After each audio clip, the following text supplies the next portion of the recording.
work session back to order. This one's going to be dealing with SAP. We need to run the table, identify ourselves for the record. Felix, start with you. Felix Rivera. Suzanne France. Alden Third. Christopher Constant. B. Peterson. Greg Crop. Big training.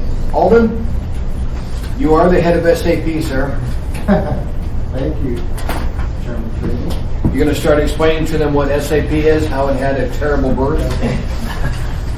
I'm going to provide a short history lesson about SAP, where we came from and where we are right now.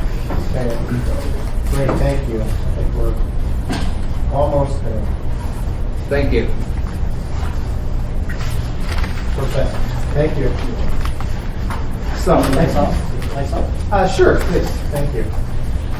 So I'm the Deputy Municipal Manager, but I'm also the program sponsor, or project sponsor, so I'm responsible for the entire project. We currently, we're down a little bit. We used to have about 100 consultants in 7 countries working on the project. Most of the development is over, so we are, ramping down a little bit. We're into some testing phases here, and I'll get that to in a minute here. But just to kind of give you a little bit of an idea of what SAP is and so forth, you should all have hard copies, but I'll refer to what I'm looking at online. We basically are in the process of incorporating across the entire municipality, including the 2 utilities, one enterprise resource system that's going to handle all of our HR needs, all of our accounting needs, all of our purchasing needs, time and attendance, and we also are looking to install electronic content management as well, which was an initiative that the Assembly wanted a path they wanted to put us on as well. This will eventually replace Kronos, if you're familiar with that, with a new system, and I'll talk a little bit about that as well. But basically, this here, if you can read it and understand it, then you pretty much know everything that we're working towards. But we're installing 19 different modules on this system, ranging from accounts receivable, payable, all the time, all the accounting functions, funds management, grants management, and as I mentioned, incorporating utilities, and from a payroll standpoint, going from 5 time and attendance systems to 1. So this is a large project, and it's been going on for quite a while. But the goal of this is to provide a variety of different things. One, we're on PeopleSoft currently, and that system has not been updated since 2002. And Kronos has been in place for about 5-6 years as well from a time and attendance perspective. But what we're looking to do in the system is basically it will redo how we do all of our business for the municipality of Anchorage, and to the benefit of a variety of different stakeholders. One of those stakeholders will be the employees themselves. We're working really hard to create a lot of new employee self-service or manager self-service functionality where employees can go in and look at their leave, their paychecks, their balances, and all those kind of things, and start trying to put tools in their hands that they can use to answer their own questions without having to either call or find out from other resources. So that's an input that we have. Additionally, with the purchasing area, we have vendors that'll be able to get in and look at and do stuff through a variety of purchasing things with contracts and bids and those kind of things. So there's that type of an environment. And then additionally, the system is really created to bring efficiency to the municipality and utilities and all of their functions, with the ultimate goal of basically providing better, faster, more accurate information to basically the citizens of the municipality. This is really an information system, and we want to be able to provide it. And it's really, our goal is, and what we're striving to do, is to provide the municipal staff with the tools to be able to do their jobs more efficiently and more effectively. So you have a bunch of people trying to get into the system. The landscape is basically in the middle, as I mentioned, all those different modules that we're trying to work through, all the different things that we're bringing online that range from accounting, HR, purchasing, time and attendance. So it really will impact every employee in some fashion. And then you have outputs. How do you do that? You have to provide them with queries. How do they go into the system? You have to provide them with reports. The CAFR has to come out of here. All of these things that we need to do our business as a municipality of Anchorage, you got to be able to get out of the system. So you have a variety of inputs, you have the system itself, and then you need outputs out of there to be able to use that. And then one last piece, which is kind of on the bottom, is it's not just people accessing it, but we have a variety of interfaces. We have over 70 interfaces that also have to either receive information or put information into the system. The different vendors we have, the external vendors, the Primeras, the medical insurance, the 401k providers, P-cards, different banks, all of those type of ones. They have to be able to interrelate between the system, both getting information in and getting out. Your life insurance vendors, all of those kind of things that go along with this so that we can perform the functions of the municipality of Anchorage. So it's a very comprehensive system that impacts everybody across the entire municipality of Anchorage. From a history perspective, I've only been here less than 2 years, so I'll provide you a little bit more update on that. But the project began in mid-2011 with a vendor known as Black & Beach for a little bit less than $10 million, and they thought it was going to be an 18-month timeline. That did not occur. And as you can see through some of the timelines here, Black & Beach was removed in early 2012. There were a bunch of change orders that the costs continued to escalate during that time period. There were also some evaluations that were going on as far as where they were going to go in the future. Late 2013, they hired a company called Peloton, which was another systems integrator that was expected to come in and kind of bring it to conclusion as well. Had some struggles with them with the additional with the system and trying to bring it on. The assembly itself basically went out and hired an external consultant, auditor, however you would like to categorize that, in late 2014. He is still on the project and actually will be doing a presentation. I think next week is his weekly presentation time. It's Zico Consulting. Zig Berzins is his name. So as you can see, in early 2015 was the first time that SAP is the software, but the systems implementer would have purchased the licenses and so forth from them. But SAP came in early 2015, performed a full audit on where everything had happened for the previous 4 years, set in some governance processes, and then the municipality began the blueprinting again in May of 2015. I arrived in that August-September timeframe with the new administration. The first thing the mayor and the executive steering committee thought about was they needed to get their hands on what had been done and have a good idea of where to go. So we took a pause immediately and did a 6-week review with an external review committee. If any of you would like that information, we have it, and we can certainly provide it. It was a large report. But basically, the outcome of that external review committee was, please continue. You're too far down the line on where you're at right now. The recommendation of the committee, which was then accepted by the municipality executive leadership, was to continue with the SAP system. So we began on October 12, 2015, re-blueprinting or beginning that process. The mayor and myself went down to Dallas in February of 2016. At that time, a decision had been made to really mitigate risk and try to have the maximum amount of opportunity for success, was to try to bring on SAP to actually finish their own software and their own system to reduce the risk and so forth. So we went down there and we negotiated a contract with them to basically take over as the prime on this project and lead it from that point on. We were able to finish blueprinting on April 8th of last year. And when we talk about blueprinting, there's 4 stages. You have kind of like building a house. Blueprinting is doing the plans. Then you have the configuration, which is basically you're building that. You're actually building the house at that time. Then you have different testing phases, which is really when your different inspectors come through and try to make sure everything is there. And then you bring the family in and they start actually banging on everything and make sure that it works. So the blueprinting phase was finished at the first part of April, and we began that development phase and so forth. We completed the realization development phase at the last day of December, and then began our first rounds of testing.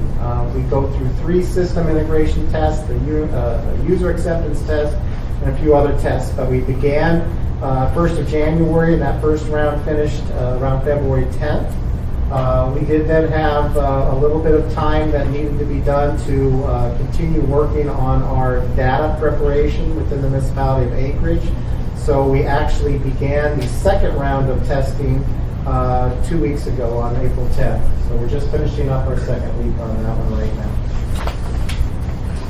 To give you a little bit of a funding history here, which also has an additional slide coming up, but when I presented this to the Assembly in the middle of February, from a historical standpoint, basically about 71 million, that very bottom number of 71,153,000 was the amount that's been appropriated by the Assembly from the very beginning all the way to that point in time.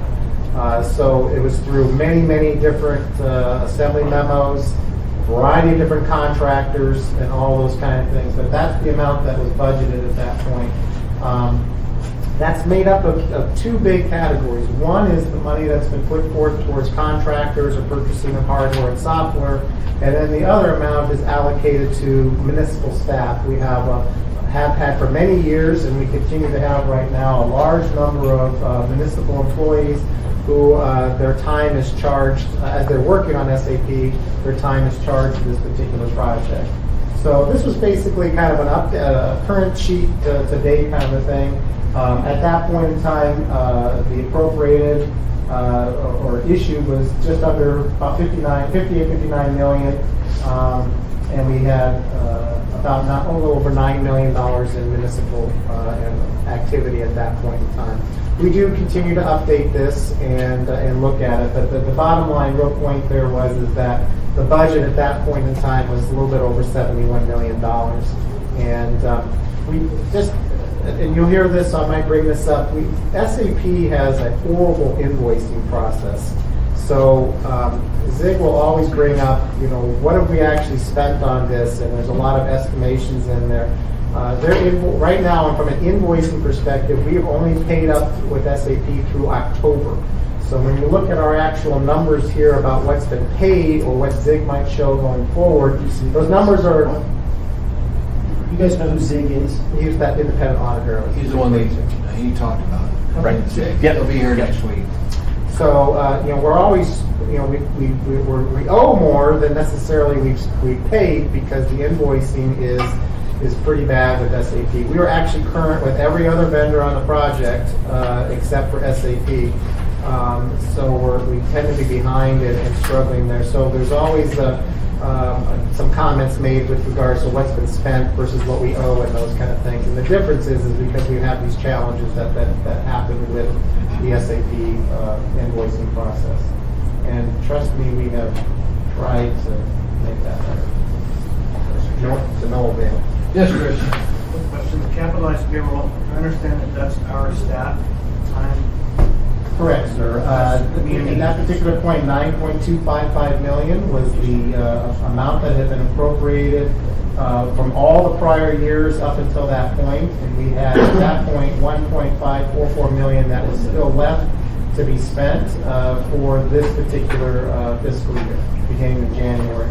Our first quarter for that number was just shy of 700,000. So this was a February report. If we were to make it current, it would be about 700,000 less than that.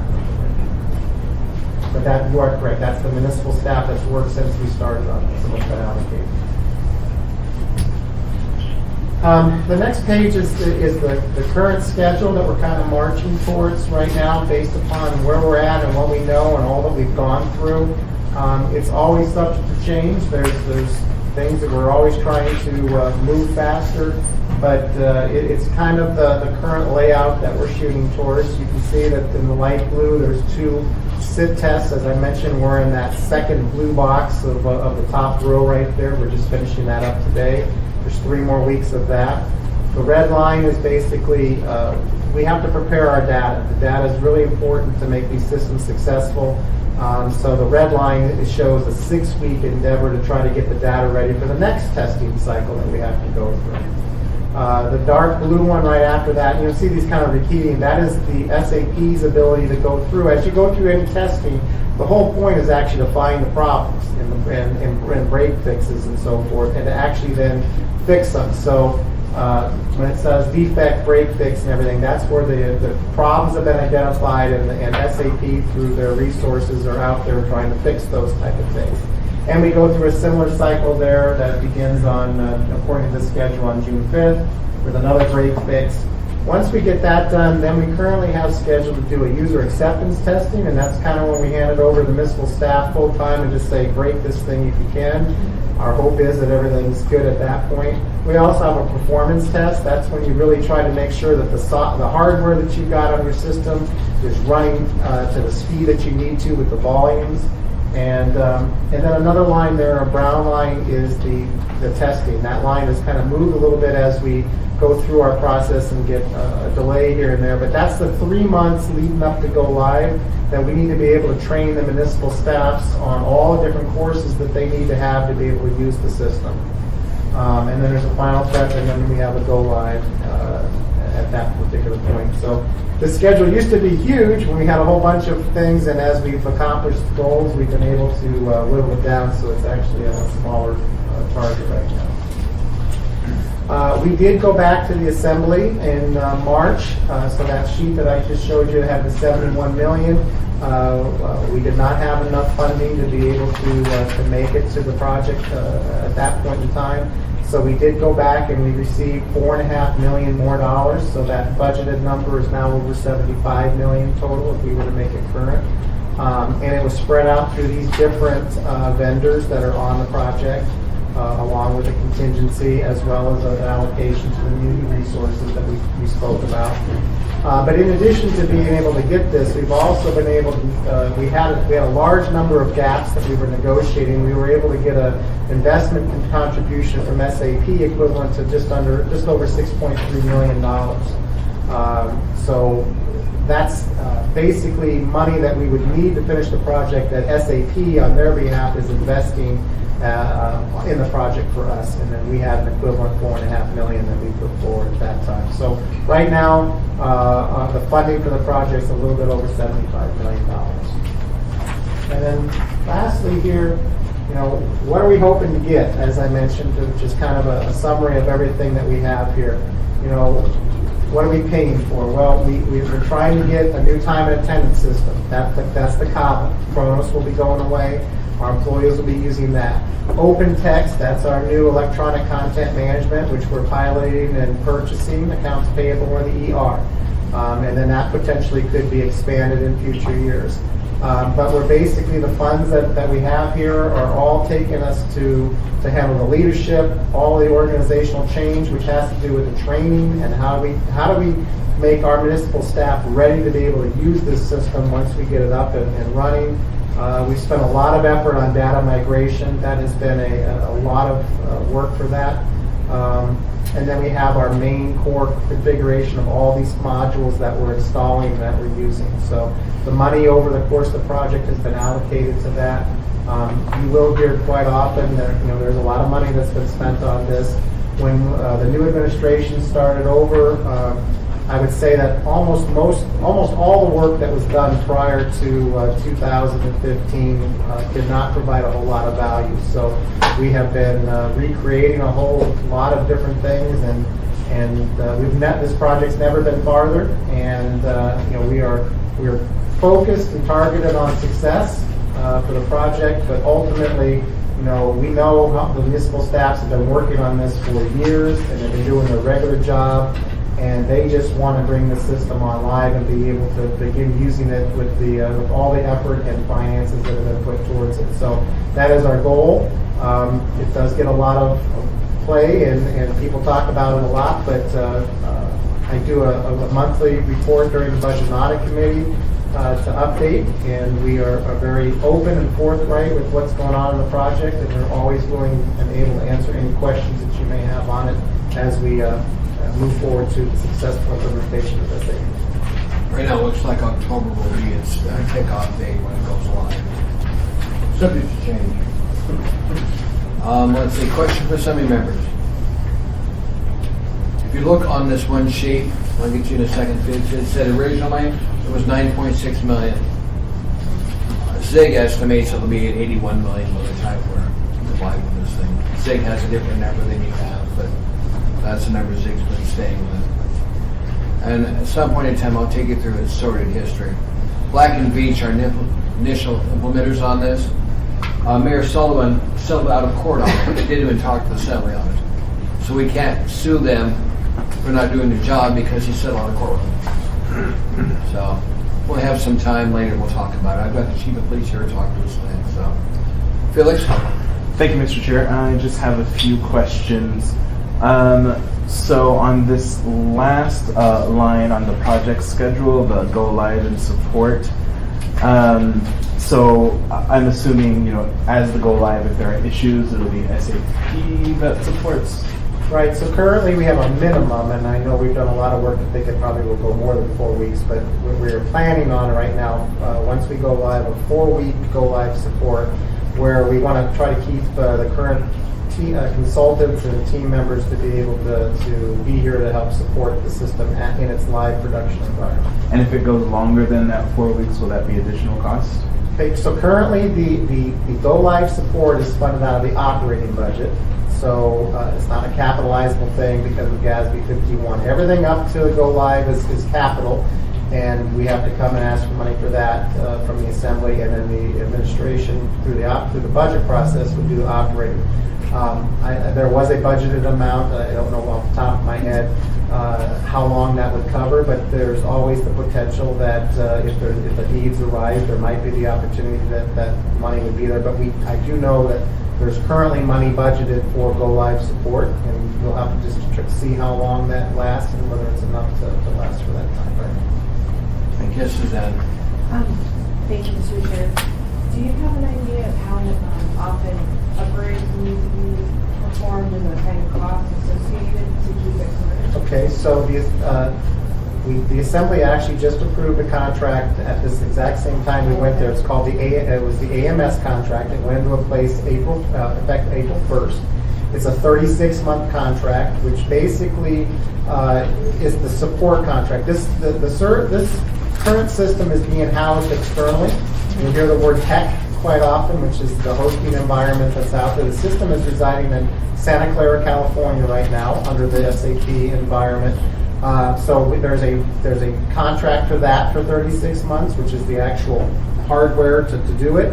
And then the AMS contract actually is to support it if there's problems and so forth. They have routine updates that happen, but within that contract that was approved is the ability, about every 3 years they do a major upgrade at that point in time, and they did budget in that contract for one of those to occur during this next 3-year period. All of those monies, of course, are subject to appropriation by the Assembly. That particular contract's an $8 million contract over the 36 months, but there is an upgrade in there.